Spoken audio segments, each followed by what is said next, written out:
What up, everyone? This is Mr. Lord Dr. Professor Dark Joker here with another edition of Traditional Fans with Opinions, where I'll give my reviews for whoever I watched, read, or played today.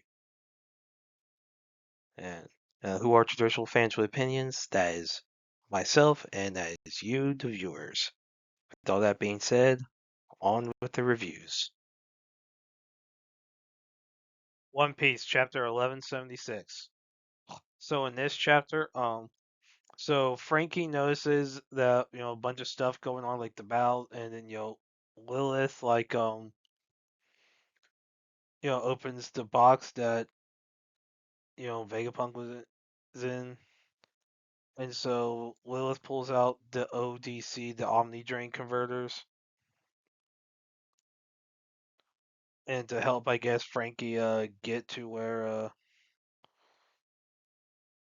get basically fight and basically gets energy absorb, I guess, converts energy around them to something, I guess, to power Frankie, because and then Frankie, he's run off a cola, so it looks like the ODC is gonna be more potent. And so Usopp's freaking out over all the fire and stuff, and Nami has Zeus bring rain on the fire in order to put it out, and it helps. And then yeah, so Killingham's pissed off, because Killingham wants to destroy the history of the world. And then you see like a lindworm dream monster eats Zeus. And so Frankie arrives and uses, I guess, the ODC to freeze the fire. So basically the books are safe. And then yeah. And so Lilith gives Frankie a super Vega Cola. And so yeah. And then yeah, so basically it's a more advanced cola, so that Frankie's power level seems to will look like it'll, I guess he'll get more powerful. Now everyone has to save Zeus from the snake, from the lindworm, whatever.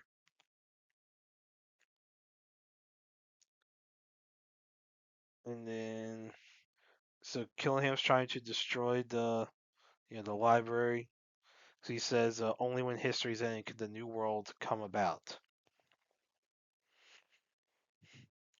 And Jinbei tells Nami he'll rescue Zeus, and Killingham basically mocks Jinbei for being the fishman. And then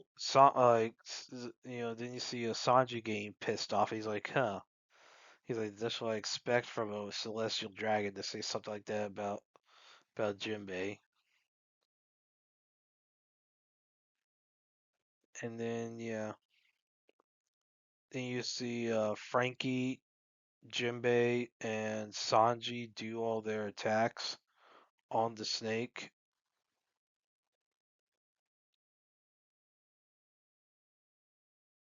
Well, and yeah, and Killingham with so Jinbei and Frankie attack the Lindworm, and Sanji attacks Killingham.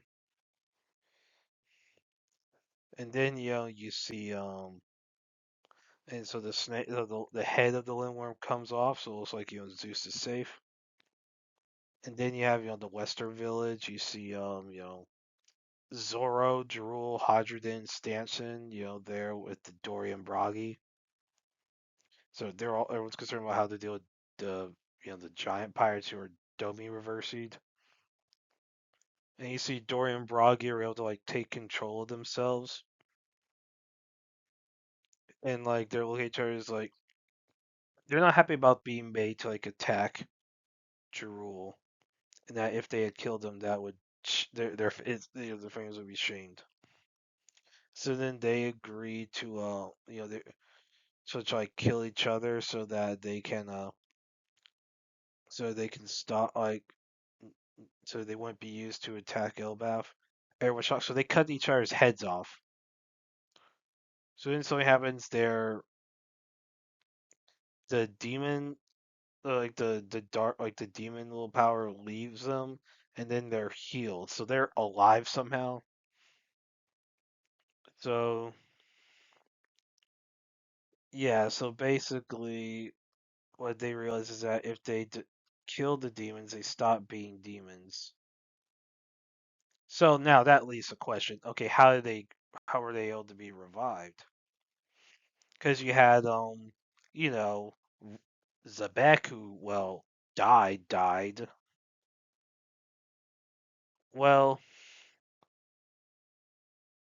I mean, in case of Zabek, I mean, Roger and Garp, they had done that to him, but obviously, the final blow was done by Darling, so that's explainable. Now we don't know what happened to the Davy family, so now my guess is the God Knights just killed them all. So we'll see what happens. So yeah, so then everyone's ready to like fight, the giant pirates. It looks like they're kind of excited to fight, but they don't. I mean, they said okay, they're gonna kill them in order to free them. So that's gonna be interesting. So yeah, I thought it was a good chapter. I liked how they're setting up, hint at how the Domi reverses dealt with. I'm sure there's gonna be some more explanations regarding that later. But yeah, I thought it was a good chapter. Looking forward to the next one. Kagurabachi Chapter 114. So in this chapter, um, so Shiba and Mashiro go to Rokuhiro's house. Basically, Rokuhiro is a slob. He doesn't really take care of himself. Now it's real that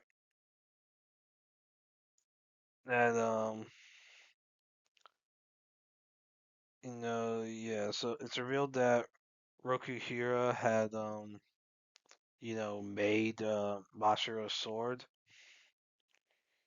and so they take the Dotenseki to Rokuhiro, who examines it. No, is able to notice its quality very quickly when he looks at it, and then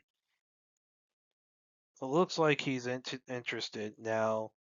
Seems that I guess they're both Shiva and Rokuhiro were friends with like Princess like a prophecy of so they're friends with Chiaki. I'm guessing that's Chihiro's mother. Saying Shiba referred to her as Princess Soga.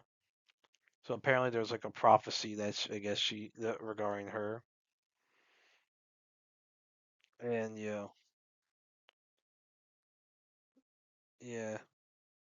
And then yeah, so Shiba asked Rokuhiro to come to Tokyo in order to research it.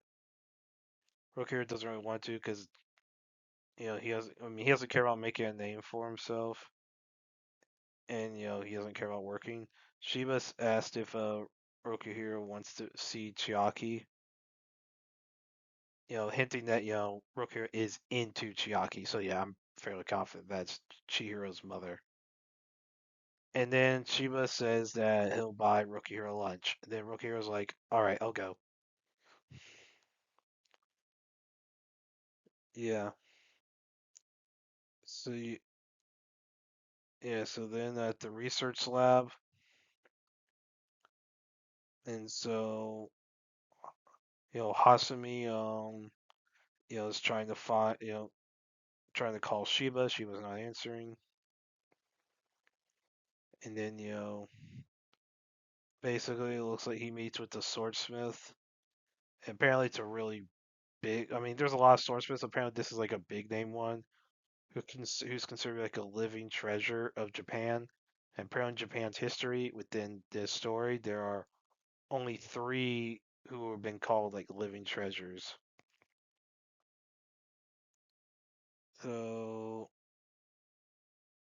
yeah, so the guy's name is Subaru Urita. Apparently, his main job is the sushi chef, but being like a swordsmith is like basically a side job. So that's funny. So yeah, I thought I liked this chapter, liked how they're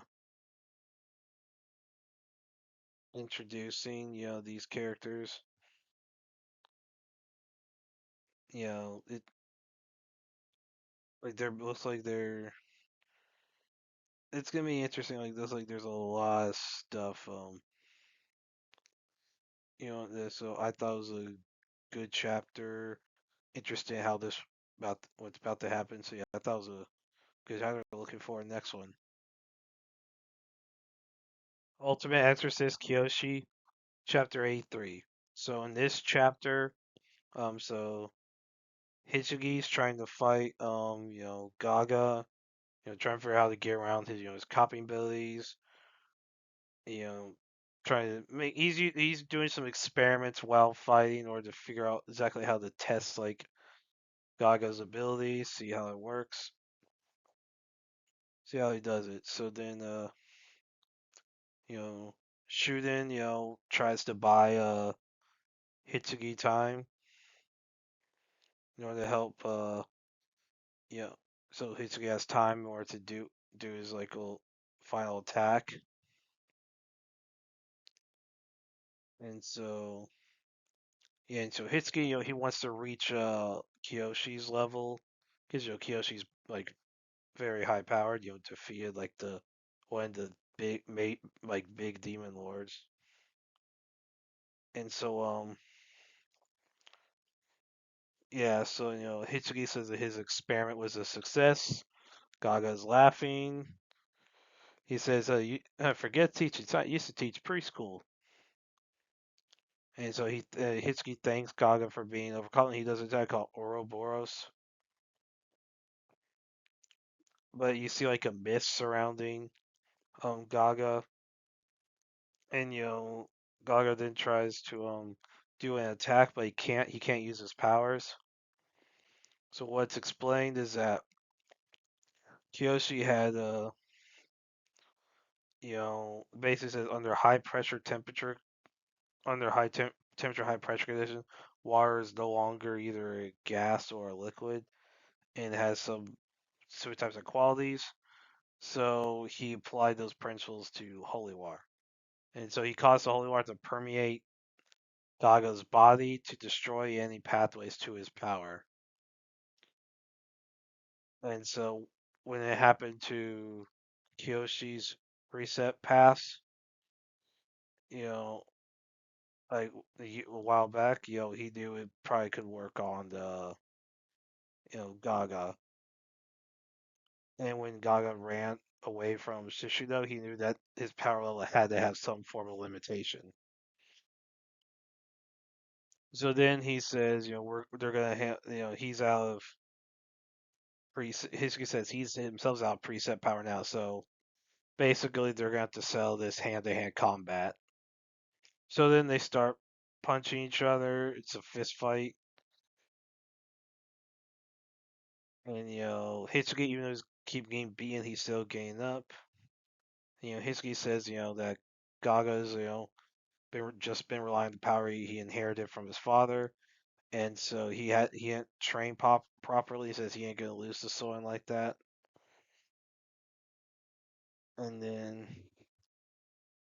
yeah, so then he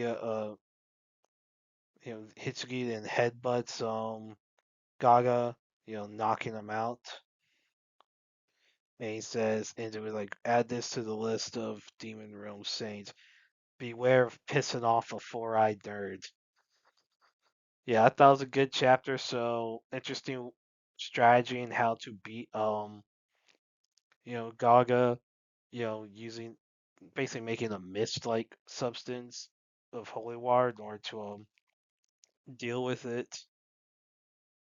So yeah, that's interesting. See, like good way to do it. Yeah, I thought it was a good chapter. Looking forward to the next one. Ichi the Witch, chapter 73. So in this chapter, so Descaris, returns. She had been like MIA in the manga for a little bit. So yeah, so then dang, this is a definitely interesting. So yeah, so in this one, this so Hitsugi's like mocking her, saying about like she killed her brother, but Hitsugi, so Descaris, knew that eventually some human hating magic was gonna like try to use Libro's death against her, you know, and so she was prepared for it, but it hit hard than she expected. And she didn't want to be a witch at first, but like because she didn't want to die and leave her brother alone. And then yeah, so then and so basically she yeah, so she wants to even though she considered like maybe just dying with her brother again, but she decides just to help to help take care of Ichi, and then like she says goodbye to Libro and kills that zombie, then kills all the zombies.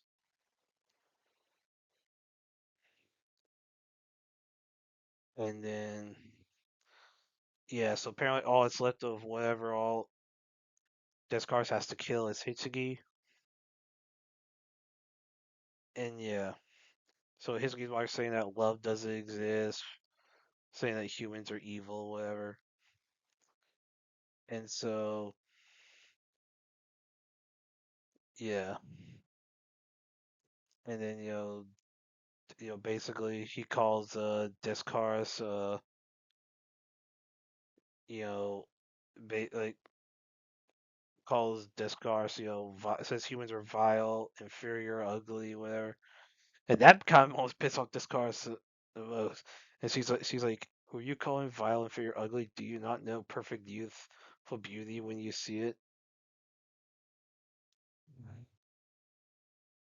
And then basically, and so she's like doesn't attack on Hitsugi, ready to like you know and basically Hitsuki's hit. Descar says that Hitsuki doesn't get it and probably will never will. So it looks like she's about to acquire Hitsuki. So that's interesting. So and that could lead to maybe some you know her gain into on the world hater magic, since like he was very well you know like very well connected, and now it looks like he's acquired based on how it looks like he's acquired. I mean, I think next week will be when they'll actually confirm that. So that should be interesting. Yeah, I thought this was a really good chapter. Looking forward to the next one. Jujutsu Kaisen Modulo chapter 25 and full series. So in this chapter, Yuji takes Panda with him to meet with Nobara, and basically, I guess Yuji hasn't met with Nobara in a while. So they talk about everything that happened. So yeah, so basically, yeah, Maru and Cross, like, they were kind of expecting to get some sense, but they were able to, like, looks like all the leadership within with the Sumerians, like, they were able to, like, so the Kalans or millions, like, it's like there's gonna be peace within the aliens, with the different alien races. So yeah, So then you have, Yuta and Tsurugi. They talk to their mother. Basically, their mother's a little pissed off about, Yuka like hiding her illness, and she's like, but she says that she's proud of them, both of them. She says that their grandparents and their father would be proud. Says the don't she says to don't worry her again. So yeah. So then, apparently Yuji, the reason like he disappears because he was scared of his friends dying, and he consumed the death painting wounds, and he was hovering. He was like basically he was like somewhere between a curse and a human, like Choso was, and he was scared about what everyone thought of him, and like he didn't believe he should meld with the present, since basically he's supposed to be really old and probably dead by then. Yeah, so and then but then he saw that the aliens did something that he had given up on. And he said he won't lose out whatever he needs to do to help people. And he asked for Nobara to help him. And Nobara agrees. And Panda, Panda says that Yuji got him out where he was at, so he wouldn't feel awkward. And yeah, so looks like apparently I guess Panda can't always talk. And so now that it's discussed, everyone's deal with the fact that new sorcerers won't be born, and that that usually says that he and Nobara should figure out how everyone should be able to handle the current sorcerers should handle the ramifications of that, anything to do with any other curses that appear, deal with them as soon as possible. And Yuji says, when he dies, he'll become a cursed object. And if they have to get cursed energy back, that someone could just eat his corpse. So it's like he's basically gonna be Sukuna again, like except not evil. Yeah. So it looks like Yuji wants the big three families to work together. Now, I mean, there's only like two left. I mean, the Akatsu's is probably the closest to like to being a big family because the Zenin clan's wiped out. So yeah, so basically then he like usually thinks he can keep like cursed spirits down like zero whatever. And so obviously you have looks like you have news footage talks about the aliens, and it looks like they're trying the sorcerers and like the Sumerians are trying to get ahead of things to prevent chaos between the two races. So and then you see a bunch of them playing catch with each other, talking. Yeah. And then so it's interesting. So it looks like everyone's getting along better now. So yeah, I thought it was a decent chapter. Good way to end it. Like like I mean, it was a decent chapter. Good way to end it. To explain. So it reveals that Megami is dead. I mean, it'd been so long. I mean, no, is anyone really surprised that Megami is dead? I mean, yeah, I mean, amongst the main three, he's the only one that died. I mean, so like now we don't know if he ever had any descendants, but like so yeah, so it's definitely interesting. So yeah, like so yeah, most I mean it looks so obviously Panda's still not surprised given how what he is. I mean, Maki Yuta's dead. I think Todo's still alive. I think it's like Yuji, Nobara, and Todo and Panda are the only ones we know are left. But I mean, it's old age. It happens. Honestly, things are more peaceful. As far as the overall series, I mean, I thought it was decent. I mean, I mean, I don't. It just seems like it's not like it's a sequel that I mean didn't seem like there was much point into making it, but it's not like it sucked. Like it was interesting introducing aliens. Okay, aliens to sorcery that could work. Yeah, overall, I thought it was a decent series. You know, I don't know if it'll get made to an anime, but who knows? Like, depends on like what all happens if like up with other spin-offs.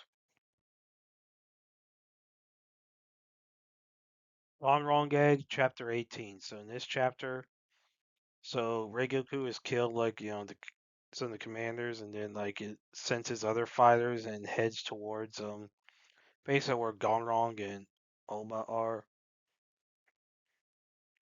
And so you see like the battles getting fierce between like the humans, like the Human Liberation Army, and the Dracarchs, and like yeah. So then obviously some of those are trying to hide from everyone else trying to hide from Reigoku. They're all worn out. And then Reigoku arrives to where Gonron and Oma are, and grabs Oma and crushes him. So now I don't think he's dead. Think my guess is I think like this is him hatching. Like he's an egg, so obviously eggs hatch. So I think this is just gonna be him hatching. So we'll see what happens. But yeah, overall, I thought it was a decent chapter. They're setting up the final battle. Looking forward to the next chapter. The Mage Next Door, chapter 17. So in this chapter, so some of the Doroi mages, they're preparing for to invade Earth. So some of them like meet with Ine,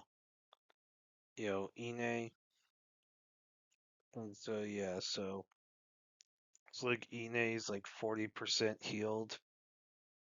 Looks like I'm guessing his fight with Osagawa's father like really did a number on him. Like where it's been however many years, but he's still recovering.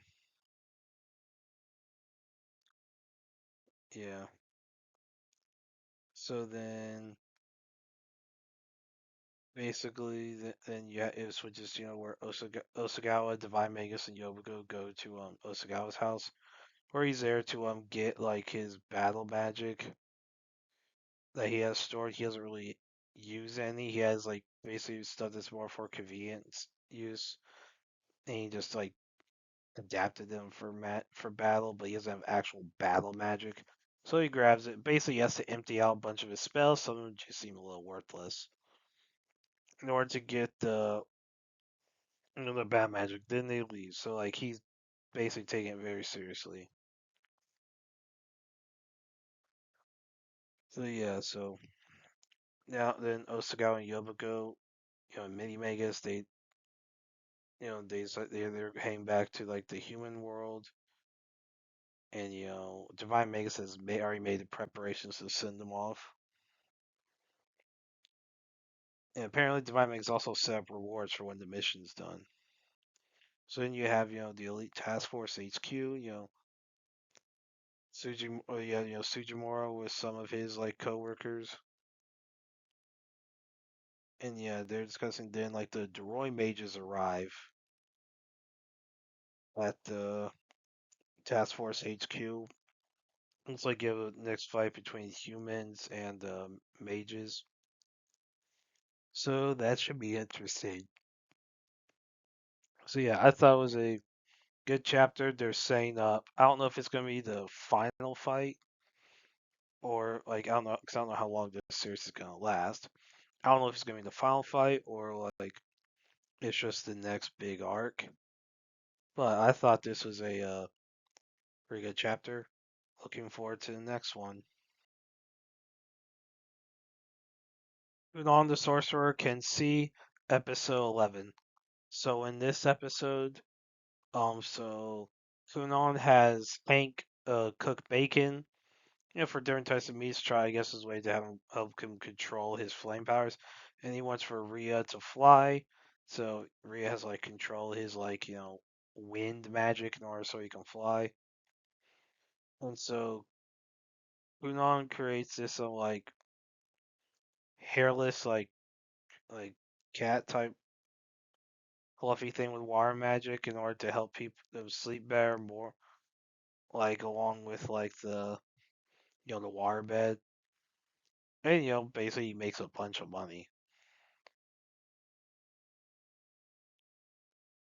And then yeah, so Reyes is wondering why they have to learn how to make money, but Safety explains that sorcerers who can't make money they are vulnerable to criminals. And apparently, no factions. Maybe there's like factions, so you have like they're within school like basic cliques like or clubs where the three biggest being ability, harmony, and rationality. And basically, Safety surprised none have tried to recruit Rays or Kunon yet.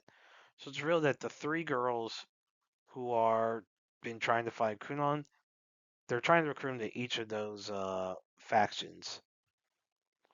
So while it looked like that in the previous that they were trying to basically they were all trying to date him, turns out they were just trying to recruit him to their respective faction. And then then Bale, Shilto, and Lulu, who are the faction leaders, they fight over who gets to talk to Kunon first. And so Hank's able to cook some bacon that he can sell to the butchers. It takes a little while. There's a bunch of tests in regards to how he does it. So Hank is invited to join Harmony, and Rhea is invited to join Rationality. And Kunon tells Rhea that if he masters flying, he can become a courier. So Reyes is invited to Ability, but she doesn't know if she's going to accept. And so the factional leaders, so they after it's agreed upon that in the order which they'll talk to Kunon will be Bale, Shilto, and Lulu. So we'll see how that goes. Like that should be interesting. Yeah, so I thought it was a good episode. That was funny. Like also regarding the whole thing they're cooking bacon. I mean, I guess it's a good way to learn how to control fire magic. Same thing with flying. I guess you have these different factions at the school being discussed. That's interesting. I just find funny. So I was like, man, so they're just trying to recruit their factions. Like the way it looked like, you would think they're basically trying to flirt with him, and they keep missing him. Like the three, like it's so funny. And obviously, Kunon's business is still going well. Like he'll probably be the richest kid in the school before long if he isn't already. But yeah, I thought this was a really good episode. Looking for the next one. Hayachan isn't scary. Episode 9. So in this episode, so Chi and and Kaya's father, they're trying to find Kaya. They're really concerned. So and Chi sees Namu taking Kaya into the back alley, and you see some of Namu's backstory. So he was abandoned as a kid, basically because he could see spirits. Everyone looked at him weirdly, and they all saw him as a freak. And he ended up in this hospital, whatever, and basically um, Mob had arrived there, hearing rumors about a haunted room where, and apparently Namu tried to kill himself and was saved by Mob. And so Mob tries to tells her that he can see spirits and all that. Basically and basically people get weirded out by Mob. I understand that Mob is very weird. Like the fact that he hasn't been in prison, to my knowledge, makes no sense. And so then Mob's attacked by Ghost when he tries to protect Namu. Namu defeats the ghost and tells Mob that that Mob is his apprentice. And so in the present, you know, Chi asks Namu what he's doing with Kaya. Basically, Namu says that the whole psychic thing, like basically it's on a spectrum, and that even to him, who has strong psychic powers, like Kaya doesn't really seem human due to how strong the entity inside of her is. And Kaya's like all black, like she's like the spirit has made her appear black. And so he pulls like the Anami pulls like the entity out of her, which is something to do with the Ebisu Mori family. It's real that Namu his lineage does trace back to the Ebisu Mori family. Now, how I don't know. I don't know. I've not read the manga. I don't know if the manga gets into specifically how Namu's related to Kaya. Like, what's the exact relation? I don't know if the manga's gotten into that. I don't know. But yeah, so basically, so it seems like Mob was able to do for Namu what Chi did for Kaya. So Chi hugs Kaya. You see a flashback where Kaya basically always. There's a reason Kaya always wears long sleeves because she knows that that her skin can turn black from the entity. I don't know if she understands exactly what causes it, but then like she wears black because I guess she doesn't want to deal with like draw attention to herself with it, and like she was trying to understand in that flashback. And it's funny, like all her excuses, like Kaya's like, no, no, basically because she doesn't wear a long sleeve. So then she says like Kaya's a little girl, she's a human, regard whatever her powers are, and so Kaya the entity returns to Kaya's body, and Kaya wakes up, and she asks Namu if he's gonna try anything on Kaya again. Namu says he doesn't think he can, if he wanted to. So then, she takes Kaya back to her father, and yeah, so I thought it was a good episode.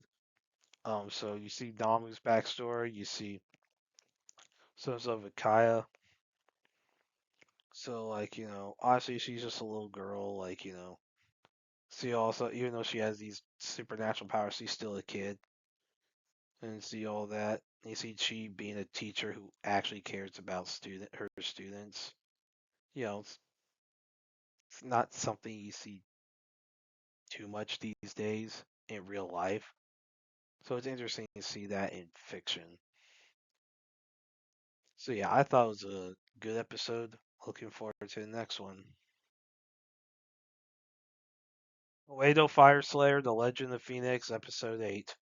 So in this episode, the team is investigating the fires, the arson, the fox fire, and then like they stop a fire, and then like obviously they're confronted by this one guy who's like does suspect that Gengo is Foxfire because he's just nearby whenever these arsons happen.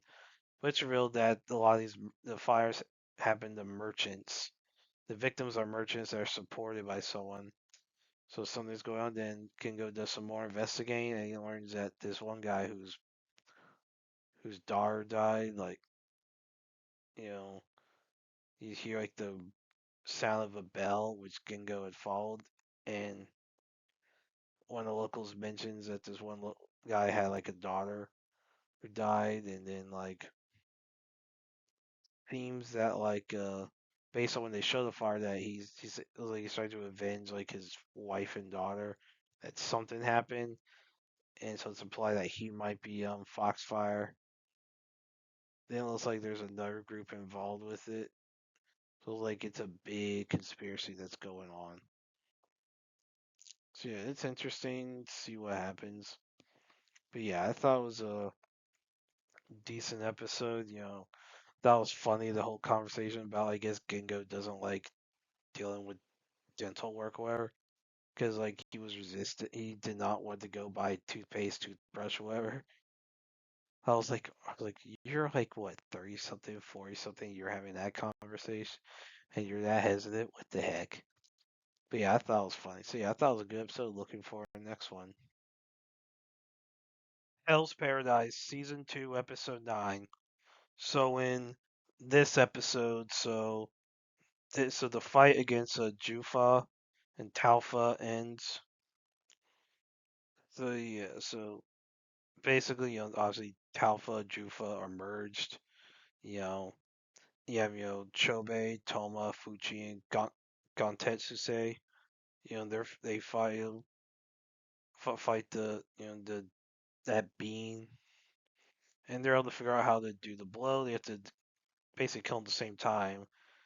And you see, like after killing them, Gentetsu side does like a final blow, giving them a merciful end, and they quote die together. And then you have Shion is like he's basically like he's fighting like Zhu Jin, and like how he's doing is like he's just like attacking him a bunch, Zhu Jin a bunch to avenge Tenza, and like he's just wrecking the character like he's just wrecking Zujin. Like it's insane. So yeah, I thought it was interesting. Then you had Sagiri and May come across Gufa. Now Gufa doesn't particularly care about the fight. He just knows he has to protect the castle. And Gufa reveals what the Rien's plan is for the islands, for the elixir. And then yeah, so and then basically then yeah, so like it's just like I play like basically for how Rien plans to handle like Japan and all that. No, the interesting between why Shion's attacks is what is that he has to repeatedly kill Tenzin just to exhaust its like the Tenzin's Zuf Zufin's like Tao to where he can't regenerate with the elixir of life. Which that's an interesting way. Okay, just kill a bunch until he can't regenerate again. I mean, it's like over 200 times he does it. I mean, it's not like I mean, it's like frick. I mean, Time Lords only need like they only have 13 lives, well, unless they get a new set of regenerations. Like, man, 200 something deaths. Holy crap! Not even Kenny McCormick's died that many times. I mean, near as Krillin or Kuririn. So yeah, I thought it was a good episode. They're obviously the fights are going interesting what happens once that other group of samurai and ninja come in, how that goes. That should be interesting. But yeah, I thought this was a good episode. Looking forward to the next one. Under Doctor, Chapter 7.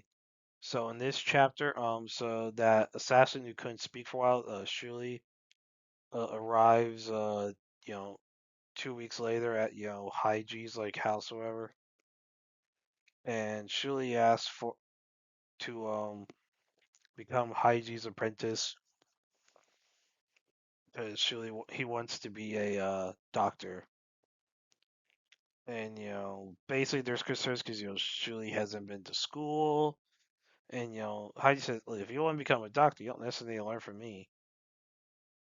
And basically, like Shuli says that he wants to be like Haiji, in regards to becomes how he acts, how he conducts his business as a doctor.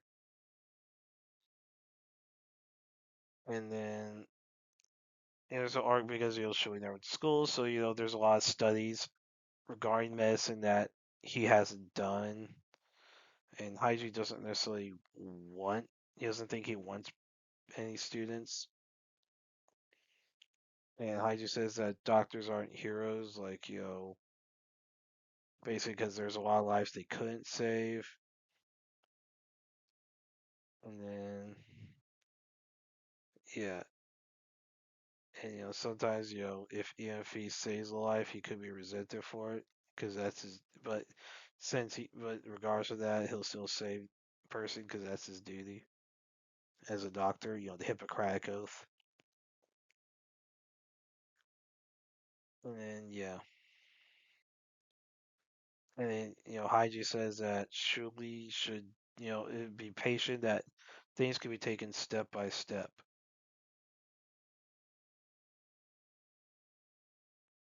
And Shuli like passes out. Basically, he's like mentally exhausted from everything that's happened. So then you see a flashback to Shuli talking with the Grim Reaper. And Grim Reaper says, it seems to be a good idea for Shuli to try to be a doctor. And yeah, so so then the Shuli makes a meal for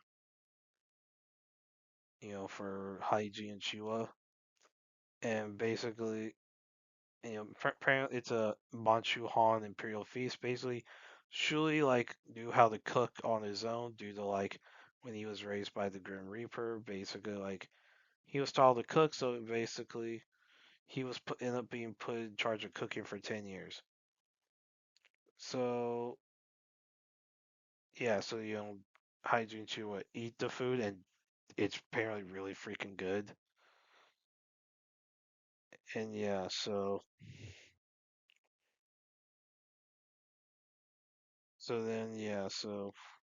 Haiji is interested because it basically someone who can cook like that could probably also be a good doctor, since eating right is like some of the best kind of medicine. It's like the best. It's the most basic medical care, which actually does make sense because the nutrients in food, if you eat right, proper portion control, all that stuff, you know, that can help with health. So and then Haiji is a theory that good doctors are all of them are all good doctors are also good cooks. So Haiji's idea is to have Shuli read a bunch of medical text and understand everything, and that if Shuli's able to understand everything, once Shuli's able to understand everything in those books, that he'll reconsider making him his pupil. And so,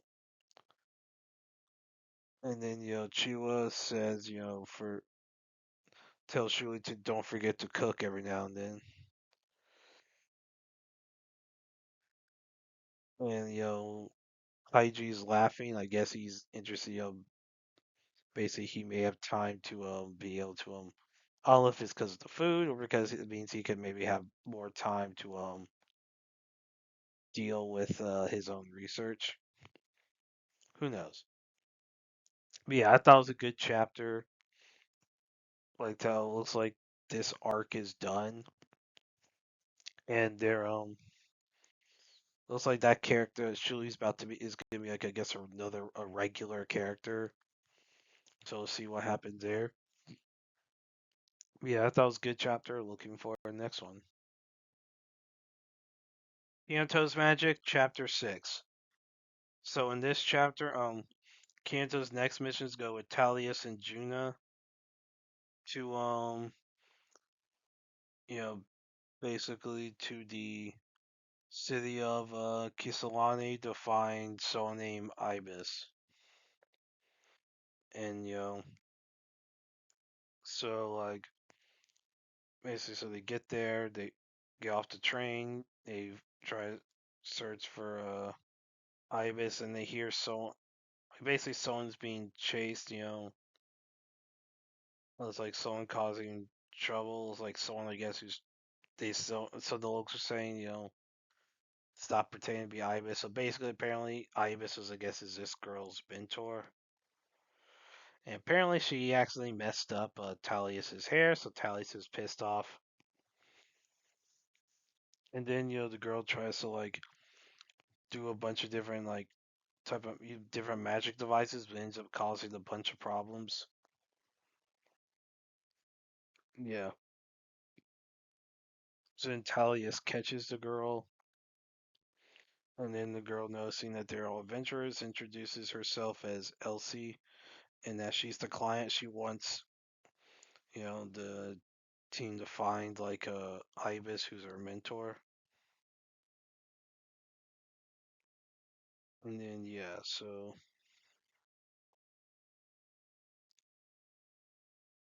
and like looks like the locals are unhappy, saying like, "Hey, wait, what about paying for damages and the apology?"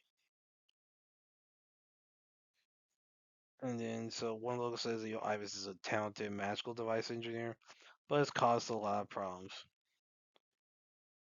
And so like Ibis comes down from like the workshop in the mines, tries to sell like some device to people, but it causes mayhem. And then she goes home. So like it sounds like kind of like Hiruluk's medicines in One Piece. How Hiruluk would like cause some problems with his medicines, even though he has good intentions, but he would get chased out. But most people, like the people, consider Ibis to be a nuisance. Now Elsie's the only one who really, I guess, liked Ibis. Ibis has been like missing, whatever. And then Elsie started basically doing what Ibis had been doing. So yeah, and,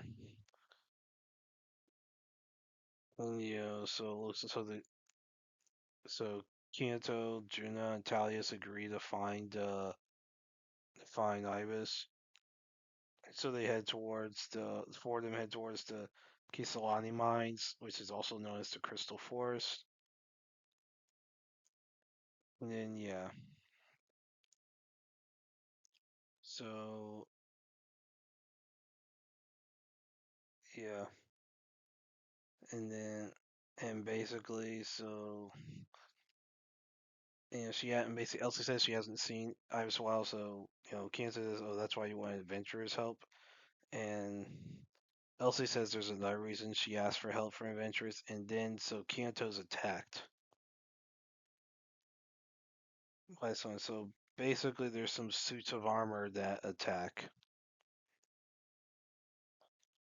So then, Kianto uses safety magic to empower Talius and Juna, and they're like, they feel great, like they're like whatever wear and tears on them, they've recovered. So it looks like their power level goes up, and so they fight. Looks like they fight off the suits of armor, or at least do a big attack on them. So yeah, it's like we'll see probably next chapter or one or two chapters what happened to Ibis. That should be interesting. The answer what happens and what magic device she creates. But yeah, I thought, which I'm almost surprised if the character is just obsessively making a device just hasn't left well. I would not be surprised. It's a shonen series, stuff like that happens. But yeah, I thought it was a really good chapter. Looking forward to the next one. Alien Headbutt Chapter 5. So in this chapter, Shirakuba wins by when he falls with the alien, he causes the alien to be impaled by the flagpoles of the high school. And so then he passes out, but then he recovers from the parasite due to the parasite, whatever, healing him. And so yeah, so Shirokiba wakes up after 2 days, and so he meets Iwashida, who owns like a market, and so you have Iwashida, Tatsumi, and Haruha are there, and so yeah, So they all discuss what's going on. Then basically they're in the basement of the market. To hide from the aliens. It's like they got some other people to to sleep there. And apparently the basement used to be an air raid shelter that Iwashida's grandfather had built. So yeah. And then basically, so it's real that they had found the cart to like get all the unconscious people to the basement. Yeah. And so they're wondering why some aliens were eating each other and not just eating the humans in the pods. Like what they don't know what the purpose of the pods are because it can't just be food or whatever. And they don't know why the aliens came to the island.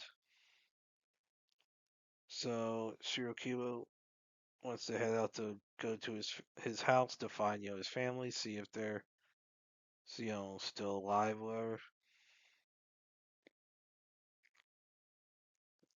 And yeah, because he wants to show his family like this his wrestling champion's belt.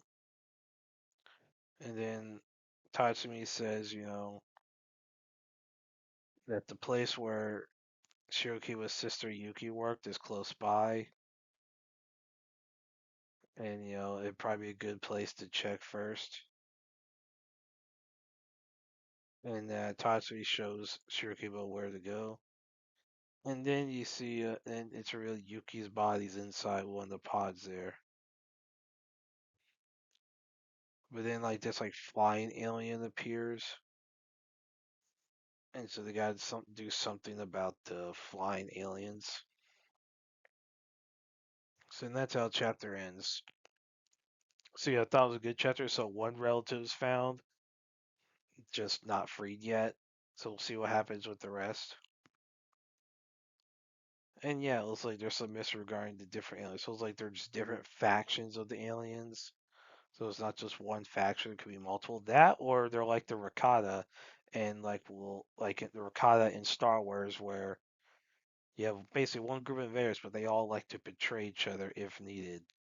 Like if people who are aware of the Rakata, they do eat. They are cannibals. They do eat other Rakata if they feel like it, and also their own slaves. So this could be like a Rakata like thing type race when it comes to brutality and morals. So yeah, that's gonna be interesting. But yeah, I thought it was a good chapter. It was cool to see like Shiroki would do like the wrestling fist bump after the victory. I was like, there we go. I was, I mean, I thought it was good. So yeah, I thought it was a good chapter. Looking forward to the next one. Well, that's it. Did y'all like the stuff I reviewed? And if you have your own opinions about all that, you can put all that in the comments. Thank you for watching, and like, subscribe, and all that. And look forward to the next video.